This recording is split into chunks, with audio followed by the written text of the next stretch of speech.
PT se prepara para as eleições municipais de 2024. Reforma tributária avança na Câmara. Presidente Lula segue cumprindo suas promessas de campanha. Os sinais positivos da economia, início da campanha contra os juros abusivos do BC e muito mais.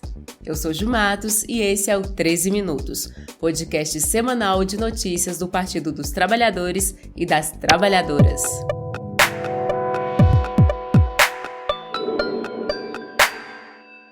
Sexta-feira, 16 de junho de 2023. Essa produção do PTcast está sendo gravada do estúdio Marisa Letícia. Eu estou usando uma blusa branca, calça e botas pretas, meus cabelos são castanhos e bem curtinhos. Estou usando brinquinhos no formato de coração, anel de coco na mão direita, relógio e anel vermelho do nosso lado favorito, o esquerdo. Dito isso, você fica agora com um resumo do que foi notícia na Rede Povo de Comunicação do PT. Vem comigo!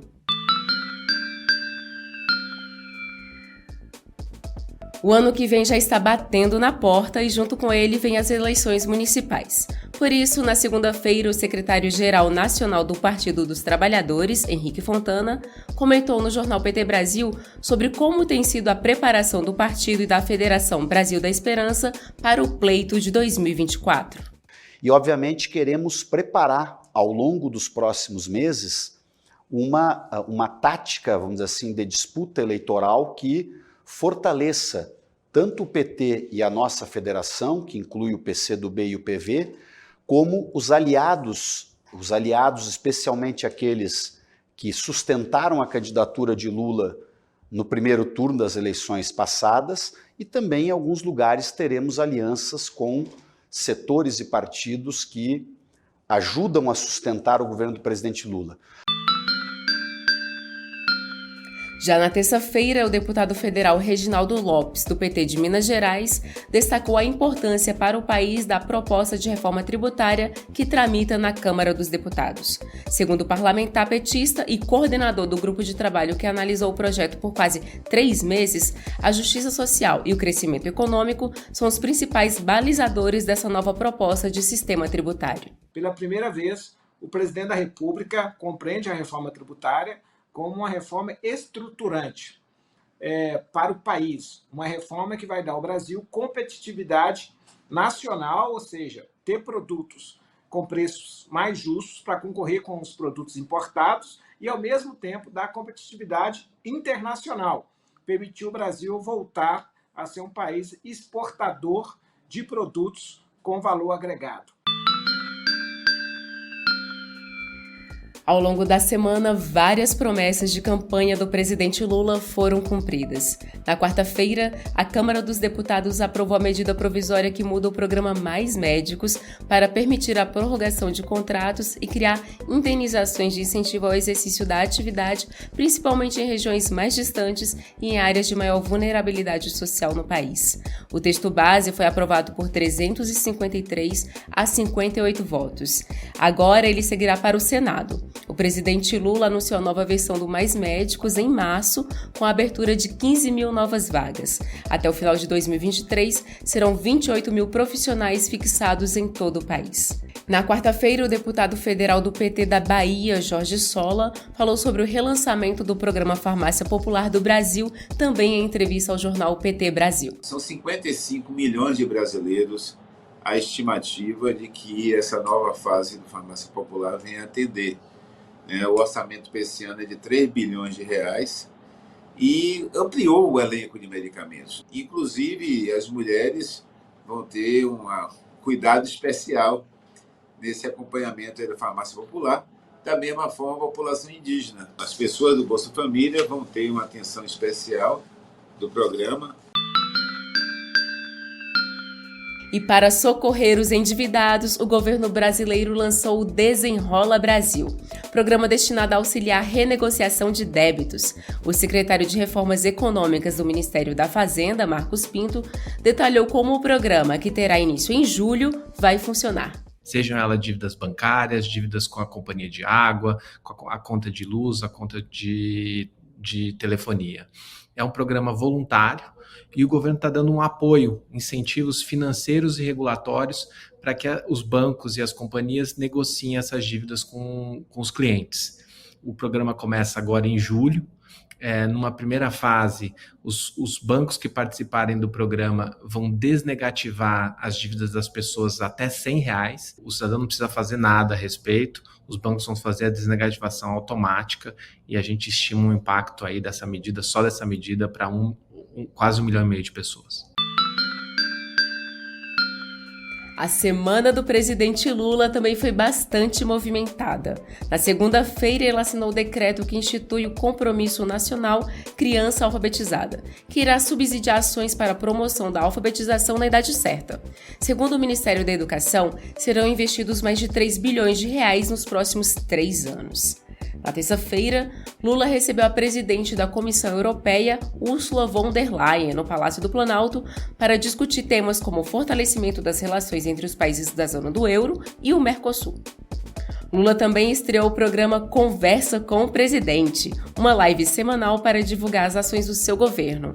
No primeiro episódio, ele destacou diversos assuntos, como o anúncio de investimentos em infraestrutura e a ampliação de programas sociais, como o Minha Casa Minha Vida. Na quarta, Lula participou do encerramento da reunião geral da Frente Nacional de Prefeitos e recebeu uma série de demandas prioritárias para os municípios. Já na quinta-feira, o presidente se reuniu com seus ministros. Lula pediu empenho para o cumprimento dos compromissos de cada pasta e destacou que o novo Programa de Aceleração do Crescimento, o PAC, será lançado em 2 de julho. Também na quinta, o presidente Lula participou de uma entrevista para um conjunto de rádios de Goiás e anunciou a inauguração da Ferrovia Norte-Sul. A obra foi iniciada em 1987 e teve mais de 90% de seus trechos construídos durante os governos Dilma e Lula. Se dependesse do governo Lula e do governo Dilma, essa ferrovia já teria sido inaugurada há muito tempo atrás. E eu trabalhei muito, eu fui muitas vezes nessa ferrovia para fazer trechos, inaugurar trechos, e eu estou feliz de estar de volta à presidenta da República e exatamente no meu mandato a gente vai inaugurar finalmente a ferrovia Norte-Sul, que começou em 1987. Essa ferrovia vai ser uma coisa extremamente importante para o transporte dos produtos que são produzidos no estado de Goiás. No último dia 15, o deputado federal Helder Salomão, do PT do Espírito Santo, falou sobre os modelos de desenvolvimento das áreas portuárias brasileiras. O parlamentar lembrou da importância dos portos para o desenvolvimento do Brasil e destacou o papel do Estado na administração deste setor. Os portos, eles cumprem um papel estratégico no desenvolvimento da nossa economia. Portanto, deixar um papel estratégico ser nas mãos da iniciativa privada é um risco muito grande, porque a iniciativa privada se preocupa muito com o lucro e muito menos com o desenvolvimento e com as condições dos trabalhadores. 25% do PIB brasileiro depende dos portos. 1,9 trilhões, que foi o nosso PIB em 2022, desse total, 505 bilhões passaram pelos portos. As comissões parlamentares de inquérito em andamento no Congresso seguem a todo vapor. O deputado federal Carlos Veras, do PT de Pernambuco, comentou sobre a CPMI do golpe. Ele lembrou que a atuação dos bolsonaristas para desestabilizar o país começou logo após o resultado das eleições do ano passado e falou sobre os primeiros nomes que deverão depor nas próximas sessões. Primeiro depoente na CPMI vai ser o Vasque, que era o responsável pela polícia rodoviária. O Mauro Cid, por exemplo, é um depoimento muito esperado, que já está convocado, como o general Heleno. Tem vários nomes que são importantes no processo de investigação, porque todos eles tinham acesso direto ao ex-presidente Bolsonaro e todo mundo, em sã consciência, sabe que essa tentativa de golpe tem uma participação direta do próprio ex-presidente Bolsonaro. Nessa sexta-feira, a deputada federal pelo PT de São Paulo, Juliana Cardoso, falou sobre a celeridade incomum para o aceite do pedido de cassação contra deputadas de esquerda que fizeram críticas aos colegas durante a votação do projeto do marco temporal. A gente percebe que tem um debate, né, e tem um ataque especificamente para as mulheres de esquerda, mulheres progressistas e mulheres que têm uma atuação intensa no Congresso, ou que estão colocadas na CPI, ou como são vice-líderes, ou que estão debatendo uma pauta muito importante para a cidade, como foi o marco temporal, né? E, infelizmente, o nosso presidente Arthur Lira vem colocando projetos de lei para votação de uma forma relâmpago no plenário, ou passando por... E aí isso passa por cima de todas as comissões. Estica até o último, né? Acorda até o último momento dos prazos que vão para o plenário como as medidas provisórias. Isso tira o parlamento a sua principal função, né? Que é debater, que é aprofundar os problemas nacionais.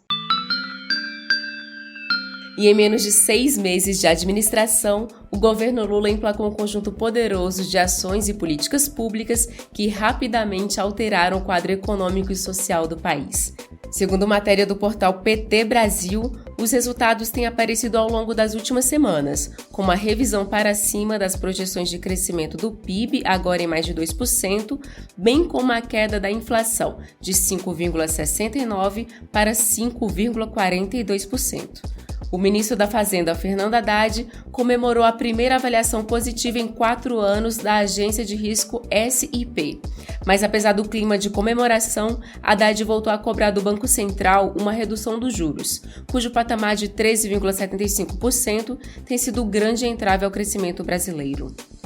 Contra os juros abusivos do Banco Central, a CUT e demais centrais sindicais deram início hoje a uma campanha nacional para exigir do BC a redução da taxa Selic, que é a mais alta do mundo. Quem conta os detalhes para a gente é a repórter da Rádio PT, Thaísa Vitória. A campanha nacional pela redução dos juros começa na próxima sexta-feira, dia 16, com o Dia Nacional de Lutas contra os Juros Altos e o lançamento da jornada, explicou a presidenta nacional do PT, Gleisi Hoffmann. É para mudar essa situação que estamos convocando a sociedade brasileira num movimento amplo contra os juros altos. Junto com as centrais sindicais e movimentos sociais, iniciaremos no dia 16 desta semana, sexta-feira, uma jornada nacional contra os juros altos e a política do presidente do Banco Central. A jornada irá até o dia 2 de julho. Dia 16 serão atos, caminhadas, panfletagens, reuniões em todo o Brasil. Informe-se no site do PT, na CUT de seu estado e participe. E esse foi mais um 13 Minutos, com os destaques dos últimos dias da Rede Povo de Comunicação do PT. Se você ainda não segue o 13 Minutos no seu aplicativo, clica aí no botão seguir para você não perder nenhum episódio. E se você gostou, pode deixar 5 estrelas na avaliação. Afinal, a gente ama estrelas. E faz como a Maria de Fátima e deixa um comentário para a gente lá no YouTube. Ela escreveu que já compartilhou muito o programa. Obrigada, Fátima! E eu me despeço agora, desejando um ótimo final de semana a todos, todas e todes. A gente se encontra no próximo 13 Minutos.